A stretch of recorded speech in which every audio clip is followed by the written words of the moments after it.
In part one, we covered the case of Jeff Prible, a labyrinth of allegations, unanswered questions, and prosecutorial tactics that challenge the foundations of justice. This week's episode delves into the allegations of prosecutorial misconduct against Kelly Sigler and the broader implications for the justice system, shedding light on the precarious balance between finding justice and avoiding wrongful convictions.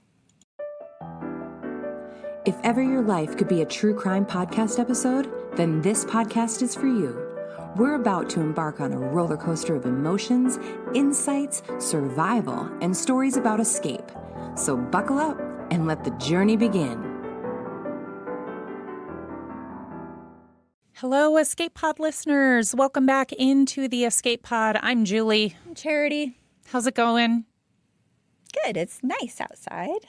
Which is just if you love stifling heat. I love just heat. I know you do. Yeah, heat. I'm happy for you. I'm solar powered.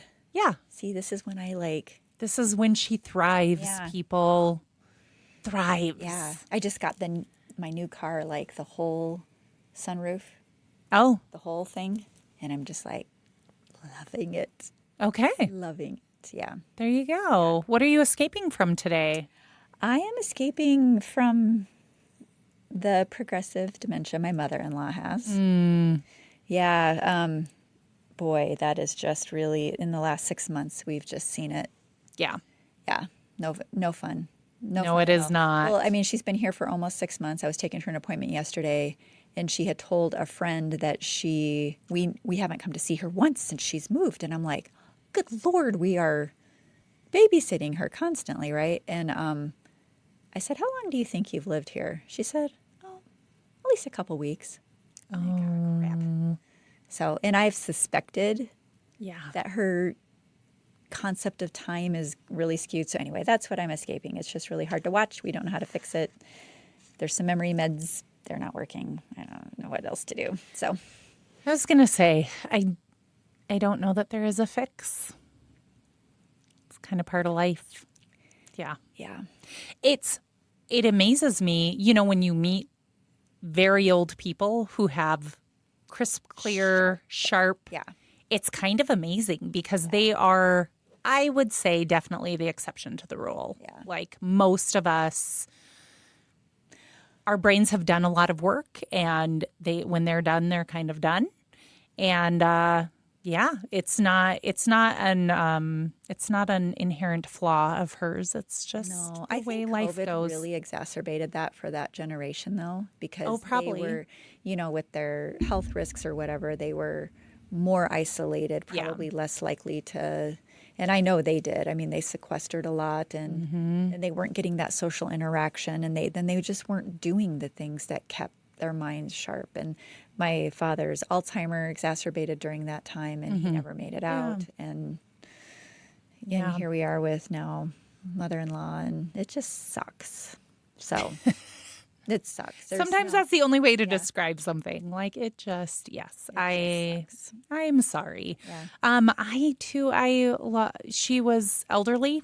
But I lost a friend. I learned yesterday she had moved away just a few years ago to be closer to family after her husband passed away. And I got that news last night. And the thing I'm struggling with is that we will probably be out of town when they do a memorial service for her. So I'm like, because I could probably use that closure with that person. She was one of my favorite people. So, and it's hard because she too had, she had moved away, and we did keep in touch a little bit, but just over time, less and less. And I am aware that she was not well, but it still was kind of a shock to get that message yesterday. So we're starting out on a real bummer of a note, and I'm just gonna tell you, I don't think it's gonna get better because this is the second part of kind of I don't know. Yeah, we're gonna jump into part 2 of this. So it's part 2 of Jeff's case, but we're gonna focus first on somebody else's case. Some of the things that are coming out about Kelly in potential prosecutorial misconduct in other cases. And then at the end, you can tell me what you think. Yeah. I'm really interested by the time we get through all this, like what you think with regard to Jeff's case we're actually dealing with here. So do you remember that nonprofit news organization I mentioned in the last episode, The Intercept? Yes. So they did a really deep dive into Kelly Sigler. That was really well done. So we always have our sources in our show notes, but I really want to give them a shout out because it was just top notch, very thorough. And the first case they zeroed in on in this situation was the disappearance of Margie Pointer in 1987. And this was near Alamogordo, New Mexico. Okay. So her body was discovered in the area some 17 years later.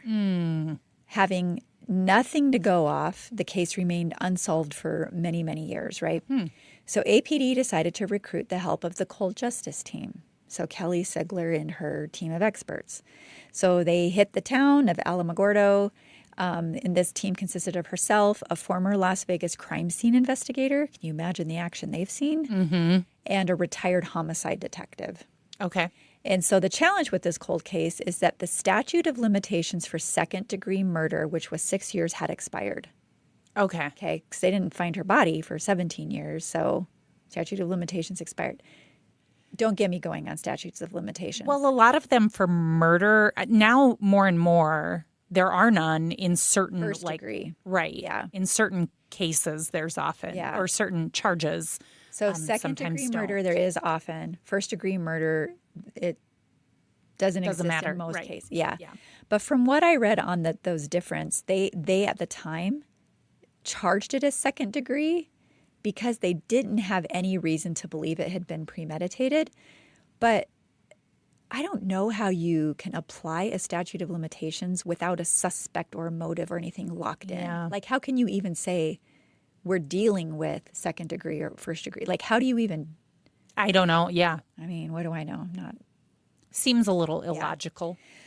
So at any rate, because of the statute of limitations on the second-degree murder situation, their only recourse for Kelly and her team was to re-examine the evidence and see if they could possibly find enough to justify a first-degree murder charge, which would nullify the statute of limitations. That was their thinking, if they had any hope of finding justice for Margie Pointer. And the reason this was a cold case is because there was no crime scene. The body was found 17 years after the fact, potentially not. They don't know if she was murdered where she was found. There was no DNA because her remains had been entirely decomposed. The bones had been gnawed on by animals. So basically, they had to kind of construct a scenario that would make the prime suspect in her murder eligible for prosecution under first-degree murder charges by finding new witnesses who could show them that the murder was willful and deliberate. Okay. So premeditated, in other words. Yep. And think about that for a moment. Decades now after the fact, this team was going to attempt to find, or as some allege, create new witnesses to bolster their case. Cameras were rolling. The clock was ticking. They knew who they wanted to pin the murder on. They just needed a good witness or two. Cake. So the person who was the prime suspect in the case was one of Margie's coworkers, whom it was rumored she was having an affair with while her husband was deployed. They were both in the military. Okay. She and her husband were. And he was the last person she'd been seen with at a restaurant where, like, people would convene. They'd park behind the restaurant and then carpool to the military base where they worked. And there was a restaurant there. So that's where she was last seen with this same man that she was rumored to be having an affair with. Okay. So the day she went missing, this man was seen by friends close to where her bones were later found with some injuries, indicative of having been in some kind of scuffle. And that's what Kelly Sigler honed in on, that little fact. Okay. He had some scratches, like physical scratches, and those were enough to convince her that he was the guy who killed Margie. I was going to say, I think it's fair to be like, that's somebody we need to talk to. Absolutely. That's an interesting potential clue. Right. That in and of itself doesn't mean you killed somebody. No. That's a big leap. He also had a hurt thumb. We'll just wait. And Sigler was pulling, so they put forth this theory that the injury could have happened if, for example, Margie was being strangled and she's pulling up on Okay. the guy's thumb, Sure. trying to save her life. Sure. Okay. Okay, fighting for her life, that could do it. And the scratches, the defensive wounds and all that. Yeah. Yeah. That makes sense. I mean, I think it's a solid theory, right? Sure. It's a solid theory. They're not saying this is what's happened. They're proposing a theory, which Yeah. is what they need to do at this stage to try to move Yes. things forward. So because it takes around 90 seconds to strangle someone to death to them, that points to deliberate effort to kill her because it's 90 seconds. It's willful intention. Right. The Alamogordo Police Department took this theory to the DA's office, and they decided against seeking an indictment. But then Kelly said something super interesting to me. She said, quote, "Here's the good news. Your case is strong. Your case is great. It might be circumstantial. There's nothing wrong with that. It's ready to go right now." And I'm like, is it ready to go right now? You have a theory. Right. What Oh, yeah. do you have backing up the theory? Anyway, so that just kind of gave me pause. Like, is that a possible glimpse into, thinking of the Jeff Prible case? Like, is this how she approaches her cases, backing up allegations of this misconduct? Maybe is that where it's coming from? And she became very well known on the show, and even before she was on the show, for weaving together circumstantial evidence into very compelling stories. It's claimed she can be pretty theatrical, which for some reason makes people think that there's more credibility behind her theories when she does this. I actually watched the episode on Margie Pointer. I didn't really necessarily see the theatrics in that case. She Okay. seemed very composed and just matter of fact, and here's what we're going to do. I But think, though, if you're a good speaker, and a lot of lawyers are, especially prosecutors and politicians, I mean, you can polished Titians control. eating out of the palm of your hand. Yes, like it is a powerful, powerful skill to be a good speaker. Orator, yeah. Orator, Yeah. yes. Well, I will get to theatrics later. So I didn't see it in this episode, but there's a reason she has this reputation. So, okay, so back to this one. Their team seems to have like a lot of real world experience, real crime experience, and I was satisfied with what they presented. So they did dig up a new witness that contradicted the prime suspect's story after all these years. Okay. Like testing memory, right? Because memories Yeah. are crap, and we know that. But it really seemed like they could crack the case open. But with the DA deciding against moving forward, that's where the case currently sits. I don't know what they're waiting for, but to me it was like, oh my God, they could actually crack it. Like it was pretty exciting actually, especially for, Margie's family. I mean, she left behind at least one little boy at the time, and nobody's had answers for all these years. So the next case we're going to talk about is the case of David Temple. I mentioned that one in episode 1. This was in 2007. And this was it was this case that convinced the federal judge to mandate them to retry Jeff Prible. Oh, okay. And here's what happened in that case. So high school teacher Belinda Temple was shot and killed in her home, and her husband David was convicted of the murder of his wife and unborn child and sentenced to life with the possibility of parole. Kelly Sigler was the prosecutor in the case. He was convicted for the first time in 2007, and just like in Jeff's case, he was granted a retrial in 2016 due to allegations of prosecutorial misconduct and the withholding of evidence. Ooh. Okay. Now, during this trial, his then mistress, now ex-wife, testified. They were having an affair when his wife was killed. Killed, coincidentally, 3 days after the mistress had tried calling off the affair. It does look fishy. Yes, it does. These two married 2 years after the murder. I mean, I get it. I get what a jury is seeing. I get it. Yeah. But just wait. So the prosecution paints the picture that David simply needed to get his wife out of the way so he could be with his mistress. And he had an alibi. He'd been running errands on the date of the murder, at the time of the murder, and they claim that he clearly figured out time to slip home, do the deed, and then go resume his errands.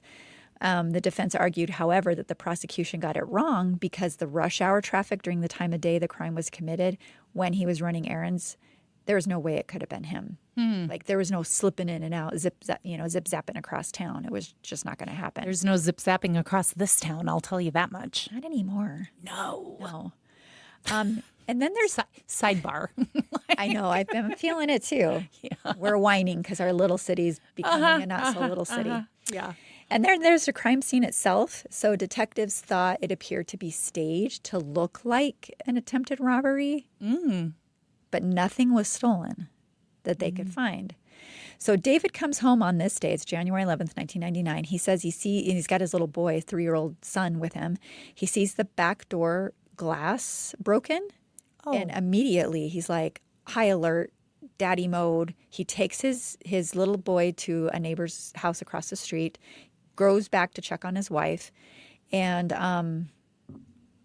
finds her unresponsive. Okay. So detectives initially thought the broken glass was a solid clue because where it had landed on the floor indicated to them that the door had been open when the glass was broken to look. Okay. However, the defense argues that it could have been shattered earlier, and then when you move the door, the glass falls out, right? Okay, yeah. Could be viable. And so when he, opens the door to rush to find if his wife is okay, she's pregnant, she's expecting a child, and who knows. And further, there was a TV that was toppled over, but it was still plugged in. So it's just kind of like laying there. A tray full of jewelry was just laying out in the open. Didn't appear anything had been taken.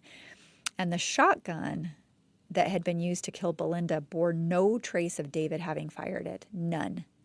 Huh. So this is starting to look a bit like Jeff's deal. Mm-hmm. In fact, a gun just like the one used to kill Belinda, belonging to the next-door neighbor kid Riley's dad, was being hidden by one of Riley's friends when police found it. And Belinda, I said she'd been a high school teacher, and this kid Riley was truant a lot, and his little friends had like a little crime ring going on of robberies. So there were allegations that he killed her in retaliation for some sort of discipline. Okay. And the fact that he had a friend keep this gun hidden looked pretty incriminating. Yes, it does. Okay. Or at least worth spending some time investigating. Yeah. No. They may have been focused more on this kid if it had not been for the affair David was having with this other teacher. That did him in. Man, all of these. Keep in your pants if you're married. Just don't do right? it. Just don't do it. Yeah. What's the man's equivalent of a chastity belt? Keep the damn thing locked up because it never works out. Just come on. Well, it is kind of amazing, right? Because it just leads to all sorts of, there's just so many. Oh, yeah. Anyway. Yeah. I got fired up on that one. Like you're an idiot. If he's innocent. Right. I mean, he's still a husband, but come on, dude. So that's another lesson for those of you cheaters out there. Yeah. It could come back to bite you in a much bigger way. So just fair warning. Yeah. Fair warning. So in 2012, a new tip comes into the prosecutor's office indicating that there had been a similar break-in carried out by Riley's friends. And Stephen Clappert now is the investigator for the Harris County District Attorney's Office. He began to have doubts that David Temple was the one who murdered Belinda. Oh. So of his own accord, he starts digging into the case file. And that was when he discovered that there was evidence that had been withheld by, you want to guess? Mm-hmm. Kelly Sigler. Yep. So in a 2015 ruling, State District Judge Larry Gist, I'm not sure how it's pronounced, found 36 instances of misconduct, primarily her failure to disclose or timely to disclose evidence. Just in that one case? Yes. Okay. Yep. And such as records about alternate suspect Riley Joe Sanders III, which is his full name, who a witness claimed confessed to murdering Belinda Temple. He ordered a retrial. Sigler testified, well, I'm not required to disclose evidence if I don't believe it's true. That was how she got around it. How do you argue with that? I don't know. And the judge did criticize this stance, but at the end of the day, his conviction was overturned. Okay. But then he was reconvicted and sentenced to life in prison in 2019. Ooh. So very much, I mean, he had the moment of I'm free, and then, oh, we're just kidding. Okay, so this case isn't about, or this episode's not about that case in particular, so I'm not going to go down that rabbit hole. But remember, I also mentioned Hermio Herrero? Mm-hmm. Okay, so I want to talk a little bit about that case, because he's the one who's like, listen, this is like the same thing that's happening to me, right? So he was convicted in April 2002 for the 1995 murder of his friend Albert Guajardo in Houston, Texas. Sigler prosecuted. She secured a life sentence based solely on testimony from 2 jailhouse informants. Jesse Moreno, which I've mentioned, and another unnamed informant with no physical evidence linking Herrero to the crime. She does seem to have her favorites behind bars. She does. Yes. That's So she relied. I mean, it's interesting. suspicious, right? It is very suspicious. So she relies on these informants from Beaumont Federal Prison, the same exact network used in Jeff's case, in fact, who claim Herrero confessed. They just it's a plug and chug. We've got our shtick. We just we can smell innocent. Like a formula. We smell the innocent ones because they come in like, man, I'm not supposed to be here. And it's like they sniff them out and then they're like, plug and chug. Next one, next. And they just get their sentences reduced. And some of them are getting their sentences reduced. So the lead investigator, Detective Curtis Brown, remember him? Mm-hmm. Okay. He testified there was no evidence implicating Herrero, yet Sigler's informant somehow convinced the jury. Oh. Yeah, even though he kind of stopped investigating in Jeff's case, he's like, no, there was no evidence in this case. But Kelly's good. Kelly's really good. Jeff's attorneys later alleged these informants were part of a coordinated snitch ring, offering fabricated testimony for sentence reductions. And her failure to disclose these benefits given to informants, like, for instance, Moreno that I mentioned, his sentence was reduced from 78 months to 1 month. Ooh. And this was granted 2 months before Jeff's trial. That's a deep discount right there. That's a deep discount. Yeah. That would have been really good to know, I think, if I'm sitting on the jury in this other case. Yeah. Like, Were they? Do you know if they were allowed to know that? Because a lot of times they do get to bring that up. She failed to disclose it. Okay. Yeah. And this violated Brady by hiding incentives that could impeach informant credibility.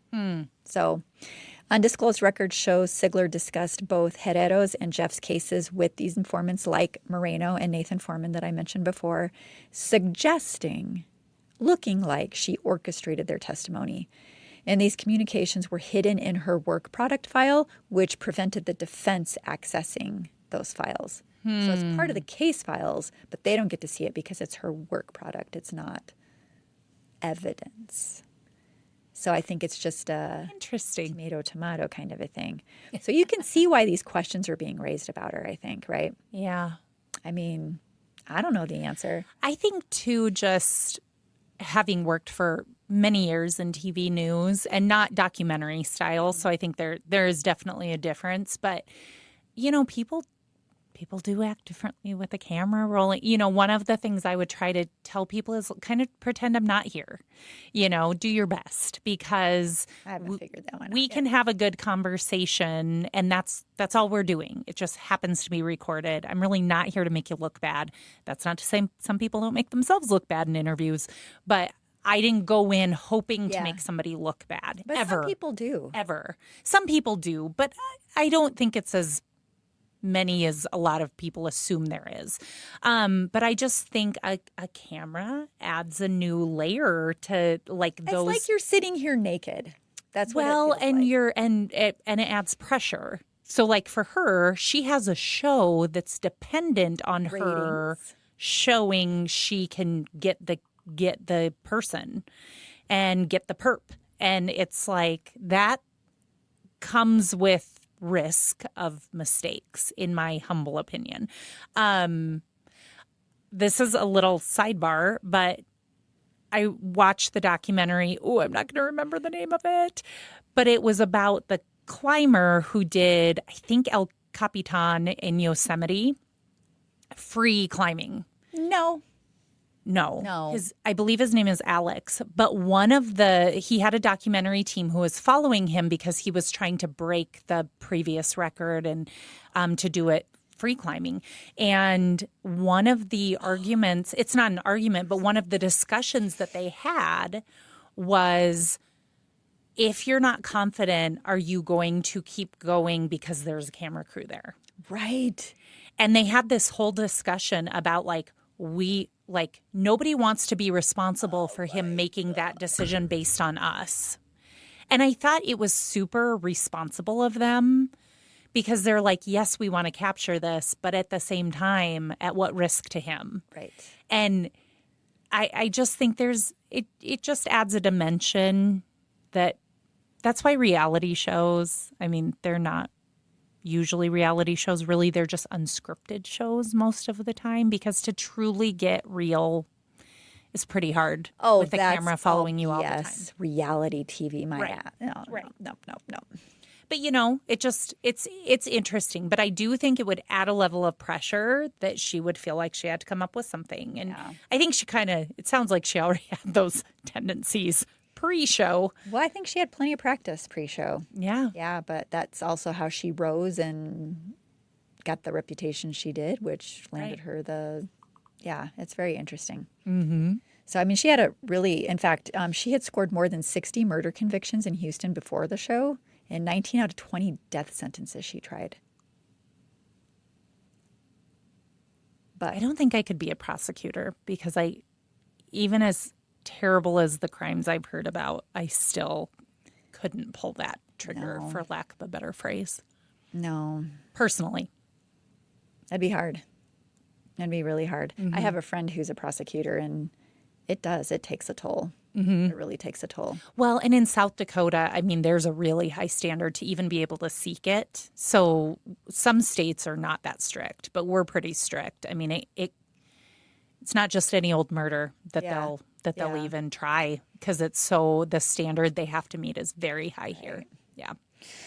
Well, let's now that I've kind of given you a glimpse into Kelly's history, let's jump back into Jeff Prible's case and see how that juxtaposition happens here. Okay. So it was determined that Kelly had been visiting the Beaumont detention facility, working on a different case, talking to witnesses, and while there, she was approached by a very unreliable snitch by the name of Michael Beckham. And he was a convicted murderer, a federal witness, part of a ring of informants at Beaumont. And he and others like Nathan Foreman offered info to Sigler regarding Jeff. So he was the fresh meat, even before they met him. Interesting. All in an effort to get her to help them, reduce their sentences.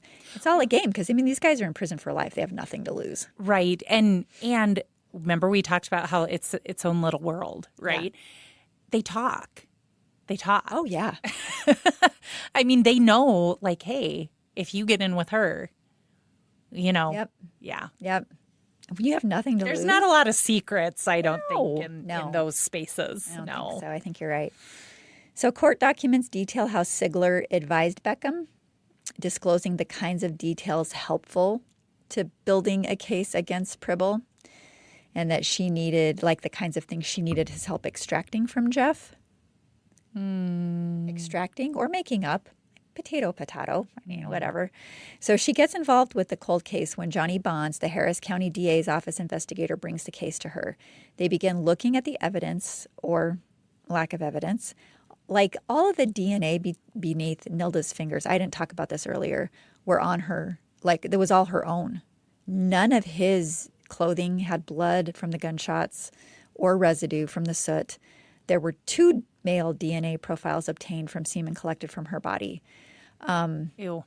You're not going to like this part. Sorry, but you have to know where it's coming from. So they were both vaginal and anal swabs. They showed sperm from her boyfriend, her fiance, and then the oral swab was tied to Jeffrey. Mm-hmm. And remember that her friends said she thought Jeff was creepy. Mm-hmm. Okay, so the DA's office at that time considered this weak circumstantial evidence, but Sigler, that's what she zeroed in on, claiming, that indicated that his statement about having an affair must be false because her friends said this.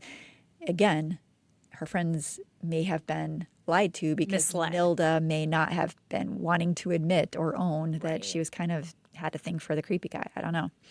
And it worked because August 29th, 2001, a grand jury indicted Prible for capital murder.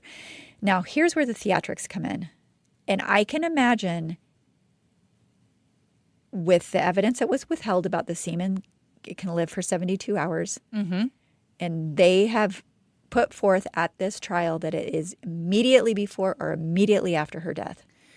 And then she says something like this. Okay, quote, what kind of man can go in a house? Oh, wait, I'm sorry. This is a different quote. This is what she says. What's his name? Beckham. This is what she said Beckham told him, Prible said to him. Okay, sorry. I have another quote coming up. What kind of man can go in a house and take out a whole family and come out clean? That kind of person is a bad mother, and I'm that kind of mother.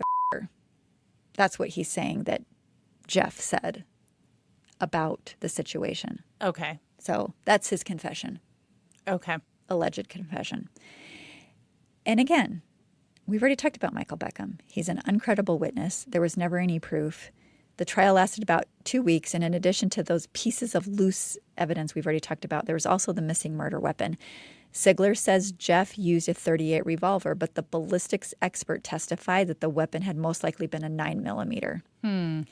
Detective Brown flat out admitted at trial that he'd never considered any other suspect outside of Jeff. And this despite testimony from a witness who lived next door to Jeff's parents where he lived, told the police she saw him with Steve arriving just before dawn the night of the murders. And that was consistent. Everybody else that they talked to was consistent with what Jeff told police. Everything. Except the deception on the polygraph, which was the affair. When Beckham testified, he openly stated his deal with the state that if his testimony was substantial enough in Jeff's case that the state could reduce his sentence. He also admits to seeking Sigler out, claiming she seemed skeptical at first, but after he spelled everything out that Jeff allegedly confessed to, she was convinced of his credibility. Okay. So it sounds like he's a very good orator, too. He mentioned Perhaps. So here's how he said it went down. Here's how they became friends and got, he became the confidant. Okay. He mentioned that Jeff approached him soon after getting imprisoned, seeking advice on his case. Okay. Of a convicted murderer. Right. Not a guy in a similar situation. Okay. I call that a bullshit right there. And he said that Jeff mentioned asphalt being good for hiding things when discussing the lack of a murder weapon. He wasn't in construction as far as I know, very convenient. He also claims that when he told Jeff, like, hey man, I know what you did and I don't care, that's when Jeff spilled and said I'm the bad murder, blah, blah, blah. Okay. So Jeff's attorney showed that Beckham had lied under oath in previous cases. He's unreliable. And he has nothing to lose. What does he care? To lose. Doesn't care. He can lie.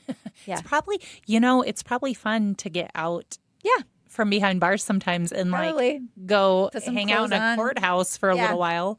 Comb your hair. Probably nice. Brush your teeth. I mean, I don't know. Anyway. Here's where things get even more interesting. The forensic analysis in the case that said the semen from both the anal and vaginal swabs from Nilda's body could be viable for 2 to 3 days, but he said he could not recall ever getting a partial male profile from an oral swab. Where did that come from? That should have been present at the first trial because it was the semen in her mouth, alleged semen in her mouth that tied. And now he's saying this? That he never got a sample? He just said he could not recall ever getting a partial male profile from an oral swab in all his years of experience.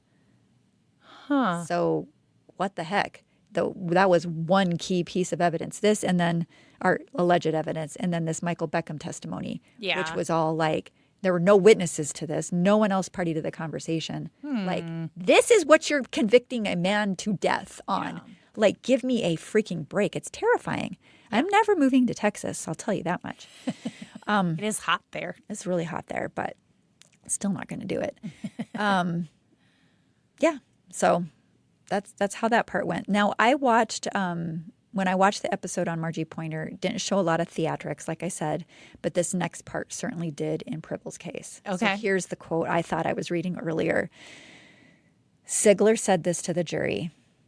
Nilda left this world with his penis in her mouth, knowing her husband was dead and hoping to God that her babies would survive the nightmare that is Jeff Prible. Ugh. Isn't that gross? Mm-hmm. So if you, again, all the other stuff that we know that they didn't know being withheld, and you are left with that image in your mind, this horrific crime.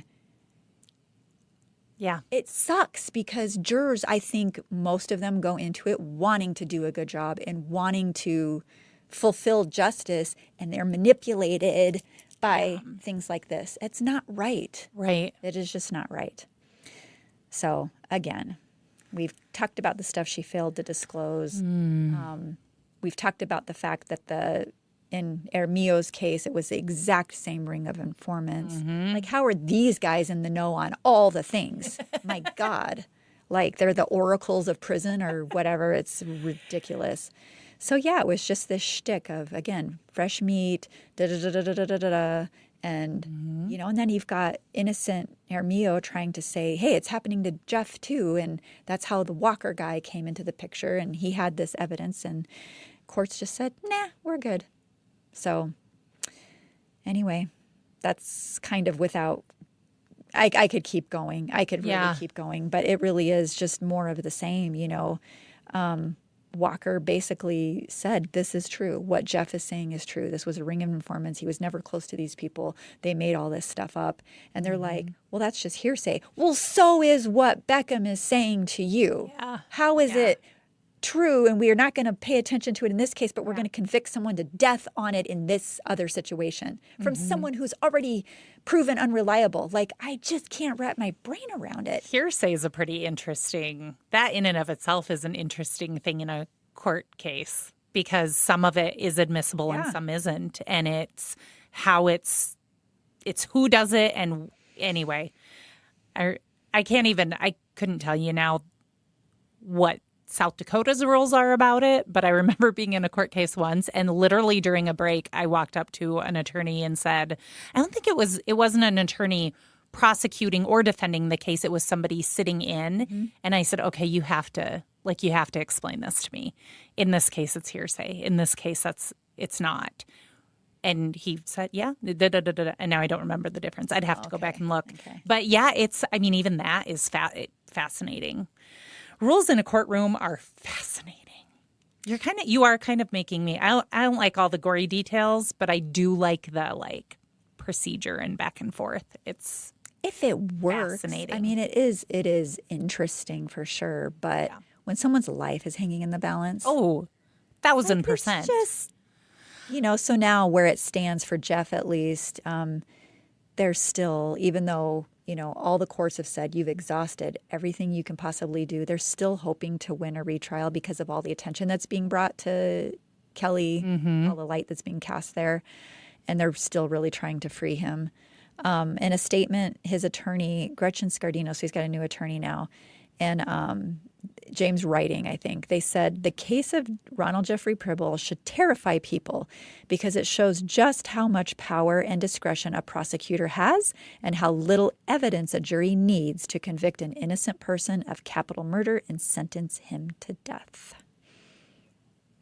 Ouch. So that's where those stand today. And we'll have a lot of sources if this infuriates you like it does me. There's some really good pieces that are presenting the case to try to free Jeff. And I didn't find a petition, or I would have had it in there too. But, you know, it just shows, like, was he a great guy? Perhaps Probably not. You know, dealing drugs, doing all this stuff, robbing banks, not a great guy. Right. But we don't know what he experienced in the Marines. I'm not justifying, but I mean, you just don't know. Nobody, no matter what their past, they don't deserve to be wrongfully sentenced to death. Correct. So I'm going to stick on that one. Okay. Yeah. Well, on that note, let's take a quick break. We'll be right back. Thank you. Hello, escape artists out there. Quick public service announcement. You hear us talk on the Escape Pod about the One Heart campus. To learn more about this place for hope and healing where lives are changed for the better, listen to the prologue episode at escapepod.live or wherever you get your podcasts, or visit oneheartrc.org. Welcome back into the Escape Pod, everybody. I'm Julie here with Charity, and just wrapped up the second part of a two-part series. Cold Justice or No Justice, you decide. We kind of liked that title. I like it. Came up with it On the fly. on the fly. It doesn't always happen that way. Those are the Sometimes best they're the ones. best. Can I tell you what I was really proud of last week? Yeah. At our little coffee shop just down the block, they had the drink. I don't know anything about what's going in the drinks, but it involved banana and something else. And they needed a name, and it's a cold brew drink. I said, "Monkey See, Monkey Brew." You did that? Oh, I did that one. I was looking at I know. that one. I was there yesterday. I had it today. It's amazing. Is it? It is really good. I know it's really good. Well, I should tell you, it's not that good. No, it's amazing because she can't have the caffeine. But I was in there yesterday, and I was like, I don't want to brag. That's my that one. drink title. Yeah. That's funny. Tell me where you're escaping to, something you want to do or be or see. We have our 5-year college reunion 5-year college reunion? every 5 years. Oh, Yeah, everybody. I wanted to say, All I hate alumni to tell you, but every you've 5 been years. out of college Shut more than 5 years. Yes, I have very, very much out of 5 years. But yeah, so I'm As going to have have I. a lot of friends and I sorority love sisters it. and all of that back. And yeah, Very I'm excited. good. Very good. I just had it. I think maybe a movie with good popcorn. Our little local downtown theater. Best popcorn. Yeah. Yeah. Yeah. Hey, Kurt, you want to sponsor us? Calling Kurt Small? Yeah. Oh my gosh, it's so Yeah. good. And it's a fun place to go. So I think that's probably in our plans in the coming days. Are there any good movies out lately? So I don't really care because I'm there for the popcorn most of Have you the ever fallen time. asleep in a movie theater? I'm sure one time. Yes. With my kids because it was like a kids movie and I don't remember why. Snuggle in but the chair and just Yeah. Yes, and they do. They have comfortable seating, and yeah, I am sure that at one point it's not an often thing. Funny you mentioned that because last time my husband took the kids, they said Dad fell asleep about 2/3 of the way through. It was the day after his shift day. I'm like, and I said, I heard you fell asleep. I said, I thought that movie was kind of cute, and because it was a kids show, but they can be great. Oh, they can be good, yeah. And he's like, yeah, it was my nap time. I mean, it's like it didn't matter that it was cool and dark. I should That's all tell he you needs. this. This is total tangent, not related, but just watched a really interesting series. I can't remember if it was Hulu or Prime, called The Patient. It was with Steve Carell and the actor who plays Bill Weasley in the Harry Potter franchise, one of the Weasley twins. And it was really fascinating because the character, Sam, is a serial killer. Mm-hmm. Doesn't want to be a serial killer. And Steve Carell is the therapist. I thought so. That he taps I've heard to. of this. Yeah. And so this back and forth and ultimately, like, spoiler alert, sorry, but it's the point, is like he imprisons his therapist because like going to his office isn't working and his desire to kill somebody is escalating. And so he brings him to his house and chains him to the floor and keeps him there and wants to still have sessions. And it's just really interesting on that type of psychopathy. And Yeah. not that I've ever dealt with a serial killer in real life, but Right. it seemed pretty valid, like pretty authentic. Yeah, it was very good. Well, my recent obsession, I am not one to binge watch things, but the new season of The Bear on Hulu, restaurant, foodie. Oh, okay. I'm not a foodie at all, but it's a really good show. Yeah. There's a lot of family dysfunction, and the way they shoot and edit this show makes you feel the dysfunction and the tension and the chaos. It's that well produced. Some episodes kind of leave you like, ugh. But otherwise, I mean, there was one episode, one of the first seasons, where I like turned it off and I was exhausted because there was a lot of like family fighting. Yeah. And I was like, holy cow. But they did such a good job of bringing you into that scene that, and it really is like I don't know if I can handle it. I was going to say, yeah, I actually wouldn't recommend it for you because I remember giving you a book and afterwards you said, this brought up some things and I felt really bad. Going through it. Yeah. Yeah. I was like, I'm really sorry. I didn't even think about it. I thought it was a really interesting book. It was an interesting book. Yes. It's just very sorry about that. Yeah. So I would say the same thing about The Bear, but it is a very good show. So, and I got, it is one of those where they release the whole season on a day. I didn't watch it in a day, but I think about 3 settings. There were like 10 episodes and I got them done in like 3 days. I was like, I can't have that. I need it one at a time because clearly too much. I have a little bit of an addictive personality if I'm really into something. So yeah. Okay. Well, thanks everybody for listening. We've been chatting plenty now, so we're gonna wrap it up. Sorry about that. We don't do that very often. Please download. Please watch. We are doing this not just because, but because we are trying to, get a little stream of revenue going for the nonprofit where we work. Huh? Not a hobby. Not a hobby. Very intentional. Yeah. But here's where you can come in. You can become a patron at escapepod.live.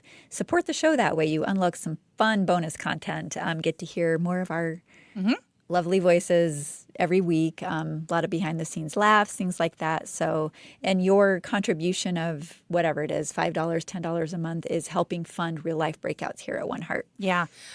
Visit our website, escapepod.live. See us on our socials, all the things. Can you remember all the email addresses for different things? Yeah, you can drop us a note at justbecause@escapepod.live. Tell us what you think about the new studio, or you have a topic idea, or you want to just give us some feedback on an episode. We can handle it. I've been in politics. She's been on TV. We've heard some stuff. So I mean, you can say we like the happy stuff, but if it's something that needs to be addressed, let us know. You can say it nicely, though. You don't have to be mean.